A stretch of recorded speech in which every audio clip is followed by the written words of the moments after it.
Today we've got a special treat. This is going to be a lot of fun. You're going to see something you've probably never seen cooked before. Today I have with us a couple of guest stars. I have Greg and Kristina Gaardbo from Chicago Culinary Kitchen in Palatine, Illinois. They are masters of porchetta. Now, I don't know if you've heard of porchetta before, but when people think of the classic Italian foods, they always say pizza and spaghetti. But in my mind, it's porchetta. Porchetta is made all over Italy in different techniques, but basically it's a giant roll of pork with herbs and spices. In Arecchia, where they make it not far from Rome, they stuff it with kidneys and liver and organ meats, and they tie up a whole hog, and it's just amazing. People come line up and they slice it and they serve it on a sandwich. In Tuscany, at Dario Cecchini's butcher shop, the oldest butcher shop in Italy, he does it with just the middle section of the hog. And so I've been trying to figure out how to do this for a recipe for you guys, for backyard cooks. And I've been struggling with this for years, and these guys showed me how to do it right. So I'm going to turn over the floor to Greg and Kristina, and they're going to show you how to make one fantastic pork dish. Hey everybody, I'm Greg Gaardbo. I'm Kristina Gaardbo. We're going to show you how to make this really beautiful porchetta here. So this is our pork belly here that we got from White Marble Farms. It's a really great piece of meat. So there's really only a couple things here that we're going to do to season this with. Kristina, what do we got? We've got granulated garlic. We have chili flakes. We have Italian seasoning, pizza seasoning. Either one works great. We also have fennel. We have coarse kosher salt, and then we have these beautiful little tomatoes that Meathead was nice enough to smoke for us. So there's a couple things in preparation that we're going to start with. Because this is so thick to begin with, remember we're going to roll this. This would be way too thick for us to roll, so we're going to fillet this down. But first what we're going to do is we're going to score this so that when this is cooking, we get nice little crispy little bits on here that will be really nice and tasty then. Everybody just loves those crispy bits. That's one of the signature features of porchetta, is the outside is really crispy. You're getting cracklings on the outside. And for those of you who heard him say belly, you should understand that most pork belly is actually from the side of the hog. Here, rotate. It's from, yeah, how are we going to do this? Which way? It's from the side and also along the back. It's right on top of the rib cage. She's more veal than she is. You notice who I picked to do the demo, yeah, right? We did notice. So we're going to score this. But he's got the sharp knife. Mm-hmm. Yeah, watch out. And we're only breaking through the top layer of this fat here, right? This fat cap. We're not cutting really deep. We're just cutting this right here to the fat cap. So that's it for that. Now we're going to take this and fillet this. So there's usually two ends. There's a thicker end here, and then there's a thinner end. I always start with the thinner end so that this way this maintains itself as we fillet it then. And by the way, most grocery stores don't have pork belly in stock. There's not a big call for it. It's what's used for making bacon. But you can order it. And this is really important. Get to know your local butcher. It's more important than knowing your local stockbroker. Get to know your local butcher. You go in there in the morning because they get there early to receive the trucks, and let them know that you're into barbecue and grilling, and they'll take care of you. You can special order anything. If they don't have pork belly, you can order it. They'll have it in a couple of days. If you need a whole pack or brisket, you can order it. They'll have it for a few days. And then, after you're done cooking a porchetta, bring some in and let them have it. They all sit down for lunch together, the butchery staff often does, and give them something that you've cooked. They'll remember you, and the next time you're wandering through the meat section, they'll say, hey, we just got into some prime rib the other day, and it is top choice. You want some ribeye steaks? And you say, yes, please. Nothing like a sharp knife. These new Gunther Wilhelm knives are just fantastic. It's right what you say about bringing food into them. You know what? Food is love, and that's how you make friends. Mm. Barbecue and beer. There you go. Yeah, I don't know if you can bring your butcher beer, but... Well, beer braised barbecue. Yeah, yeah. Well, it takes a lot of good beer to make barbecue. Well, we're going to cut this here right till where it starts to get thick here, so that this flattens out for us.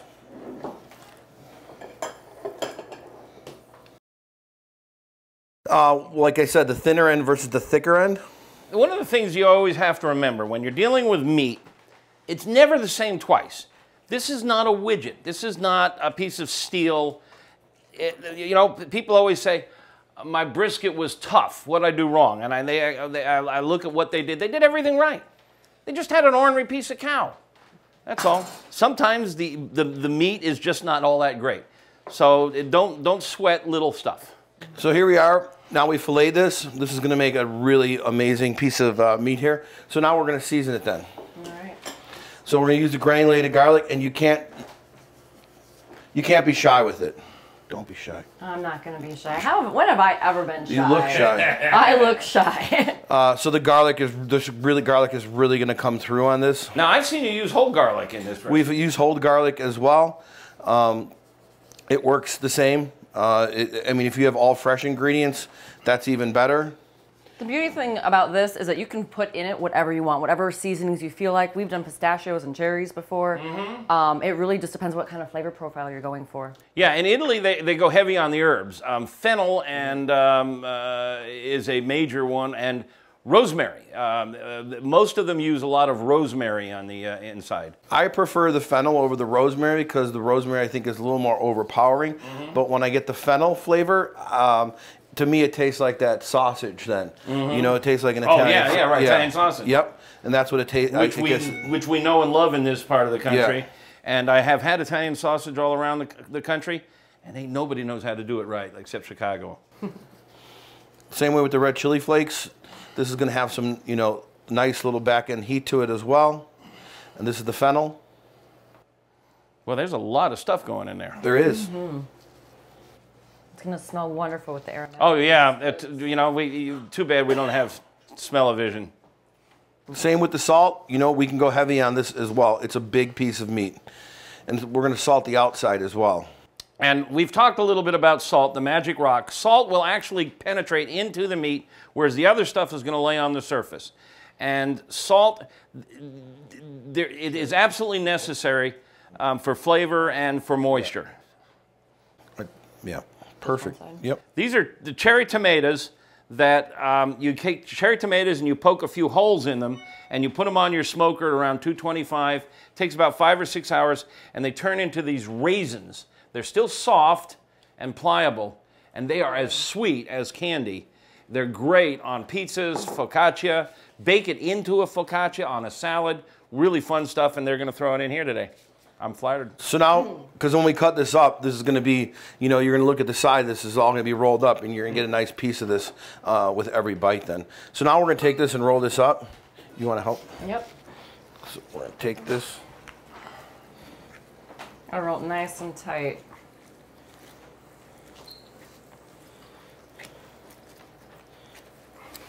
Slide it. Mm-hmm. I see, if you were watching carefully, you had a little slice through there, made a little hole, just like when you're making a pizza shell. Sometimes you get a little hole. So he's rolling it so it's buried inside. And if you see, we rolled it now so the fat cap stays on the outside then. Mm-hmm.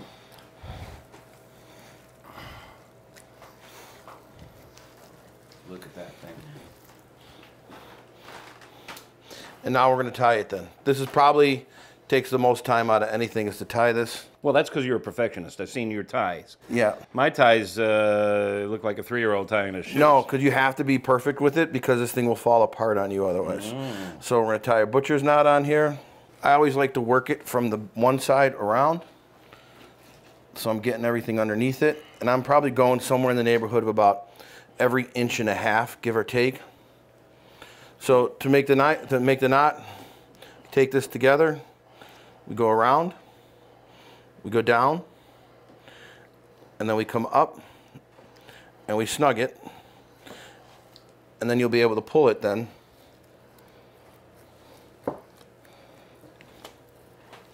And it still went too fast for me. You're going to have to do it again right. On the next one and talk us through it because I want everybody to learn it, like starting with me. Yeah, it's taken me a while. I'm very slow at it, or I would be helping with this. We're going to let him. I got to learn. I'm still learning the knot. I just tie. Yeah. But I can't remember a phone number, so, you know. We all have But I know how to tie a knot. We take it like this. Go slow. We go around. Spin it around here. And then down. So the rabbit goes around the tree and then down the hole. But this is probably one of the most important things that you can do is tie this baby up nice and neat. It's all about the presentation. Speaking of presentation, Chicago Culinary Kitchen is open only Saturdays and Sundays for lunch. just for lunch, and when they run out, they run out. I mean, they cook X amount, and they are really good. This is not just your rib joint. What are some of the other things on the menu? So we do Texas barbecue. So our brisket, everything's dry rib. We don't actually sauce anything. We've got brisket, we've got St. Louis spare ribs. We also have a version of those spare ribs called back alley sticky ribs that we do a hot honey and a duca on top. Duca is a mix of chopped white and black sesame seeds, pistachios, and fennel. Great thing about the porchetta is you can do it on a rotisserie, you can do it in a smoker, and you can even do it in your oven with no smoke if somebody doesn't have a smoker, which is actually a couple of places we went to in Italy and had it. It wasn't smoked. They did it in their oven. No, yeah. They're not big on smoked meats over there. No. Yeah, you can do this indoors in a pan or over a pan, on a rack over a pan. You can do it on a grill. We talked about two-zone cooking, where you can have a hot zone and a cool zone. You put this over the indirect cool zone, so it cooks just by convection airflow. And so you don't need a rotisserie, but since they're famous for the rotisserie, today we're going to do it on a rotisserie. And we've got a fun thing going too, and we'll show you that. We're going to cook some vegetables underneath to catch the drippings into the vegetables. That's going to taste amazing. One thing I like about rotisserie cooking that we've noticed, especially with the churrasco cooking we do, is as it spins, you will get some drippings, but most of that juice keeps just marinating whatever is spinning on the grill, and that's why it tastes so good. Well, one of the interesting things about the physics of rotisserie is you've got a hot burner up here. So it's browning and cooking here, and as it rotates, it cools. And as it rotates, it cools. So if you put a really sensitive thermometer on the surface, the graph would go hot, cool, hot, cool. They call that a sinusoidal wave, and that helps somehow holding the juiciness. And then as it rotates, the juices don't all drip off. They rotate around like on a Ferris wheel, and they keep basting the meat as they go. So the last thing that we're going to do to this then is, I mean, you can or cannot, it's up to you, but you see how long this got, right? Remember, it was only this, now we gained a couple inches. I just like to trim this off here. You could cook this on the grill if you want to, but now we can see what we have on the inside then. It's all about presentation. He likes the neat ends. So we see that right in here, how nice and rolled and tight that is. Beautiful. And then we're going to skewer this baby up. Take it out to the rotisserie. Yep. But last but not least, we're gonna salt this again on the top so that this is nice. This salt works here and it'll help crisp up. And then when you get that bite, that first bite, you're gonna be like, wow, this is awesome. And even some garlic on the top of this. Never too much garlic. Nope.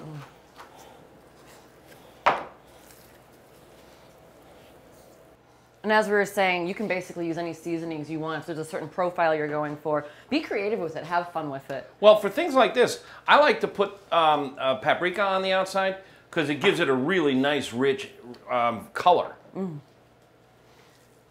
Smoked paprika. Yeah. Yeah, I like smoked paprika. I think we have some in the house. Smoked There paprika. we go. You called for it. You got it. Thank you.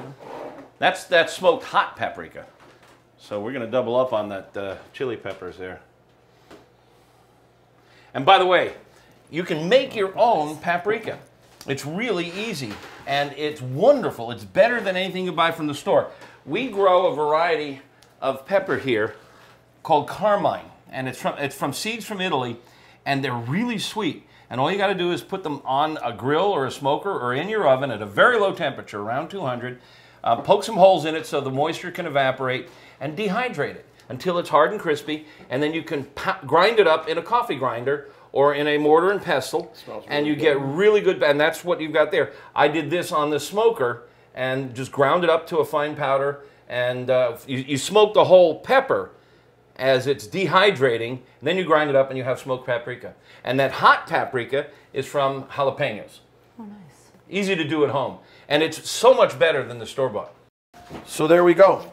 We're all set. Okay, so let's bring in the skewer and skewer her up and get her on the rotisserie. Let's go.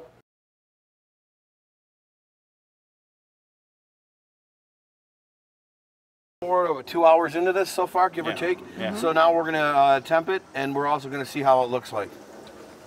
Oh my God. And there she is. Look at that, that's amazing. That is a thing of beauty. We're gonna turn off the rotation here. We're gonna check it. Beautiful. Look at this thing just, She's sizzling. it's amazing. Look at it sizzle. And you can see the drops going down on the veggies. Now listen to the veggies. Now what we've done here is this is a technique, I call it the pot sticker technique because I learned it from Chinese restaurants. When they make pot stickers, they put oil in the pan, they put water on top of the oil, and they put the pot stickers in the pan. And the water simmers and boils off and cooks the pot stickers, because it's got pork in it, cooks them through. When the water boils off, the temperature rises and the pot stickers brown on the bottom and stick to the pan. And that's how come you get a pot sticker that's brown and crispy on the bottom and tender on the surface. So we've done the same thing here, and I've done this on rotisserie chicken also. We've put the veggies in here, a layer of oil, a layer of water, and we've let the water evaporate, and now they're browning in the oil. And you got to kind of keep an eye on it because it depends on how long they cook and how much water. You don't want it to burn, so you got to keep an eye on them. And you know, we've got the simultaneous done here. We've got the porchetta at perfection, and the veggies are ready to roll. So I say let's bring that porchetta inside, and we'll bring the veggies in, and let's plate this baby up. All right, let's see. On a gas grill.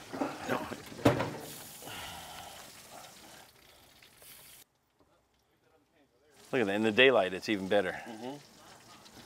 You want to rest it in here and carry the pan? Yep, I got it. That does it. Oh, it smells good. Here we are, we're ready. This thing looks amazing. Oh yeah. Oh my God. Right? It doesn't only look amazing. We need smell-o-vision. Right? And look, it's crunchy. Yeah. So we're gonna take these skewers off of here then.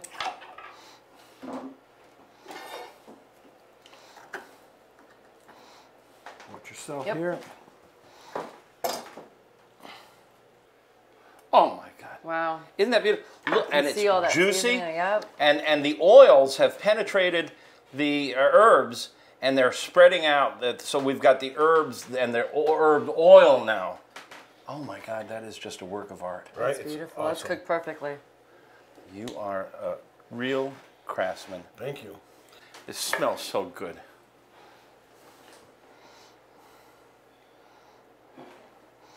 Oh man. You smell that fennel? Yeah. Mm-hmm. I like to just pick one up and eat the whole thing. Yeah, absolutely.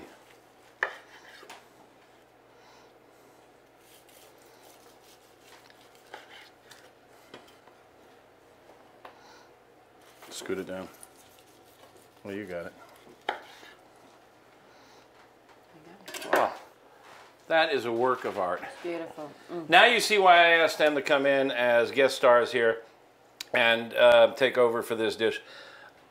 I've always wanted to learn how to do this dish because it is so spectacular. And this is a company dish. I mean, you can do it just for yourself and your family, but you serve this to the gang, your friends, your company, your family, your boss. Oh man. It's definitely an impressive dish. Very. So we're gonna take this little pieces here.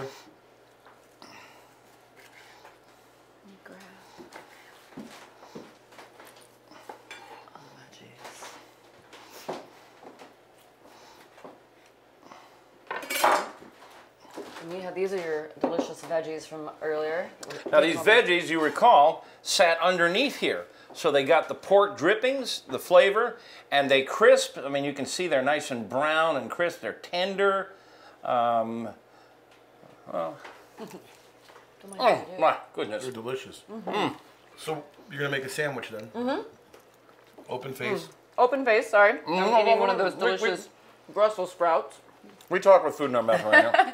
So I'm just gonna take a piece of this beautiful porchetta and on the baguette, do a little drizzle of olive oil, and then finish it off with just a little sprinkling.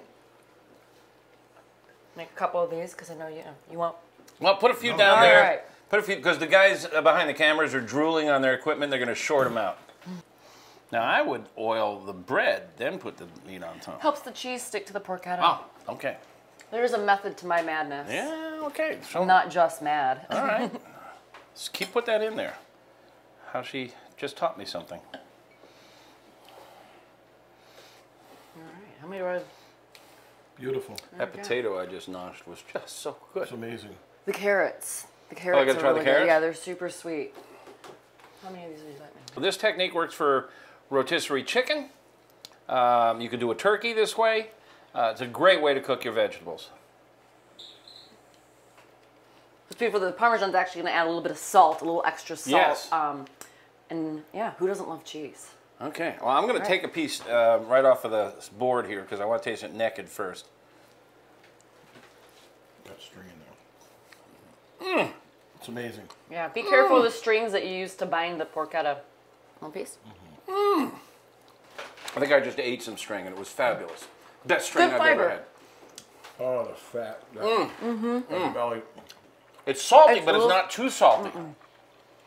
It's got nice spice. Wow, it's got some Really kick. nice spice. It's got some kick. It's got that fennel that comes through. Gives you that sausage flavor. Should people at home try to? You can't. I was going to say when I'm doing something that's trussed up like a pork roast, I try to get all the string off before I slice it, but you can't see it. It's buried down in there. Yeah. All right, so you just got to be careful. You got to watch for pieces of string. Or use a brightly colored string that you can see. Or you can always turn You it know? upside down here, and then you can see the string as well. Then Where the knots are a at. little bit easier then. Yeah, show me. Or you just eat the damn string. It tastes good. I'm going in for a sandwich. All right. That's phenomenal. I think now you see why porchetta is so popular in Italy. And it's got so many potential variations. You can change all of these herbs and spices the way you like them. You can put raisins in it if you want. We put sun-dried tomatoes in ours.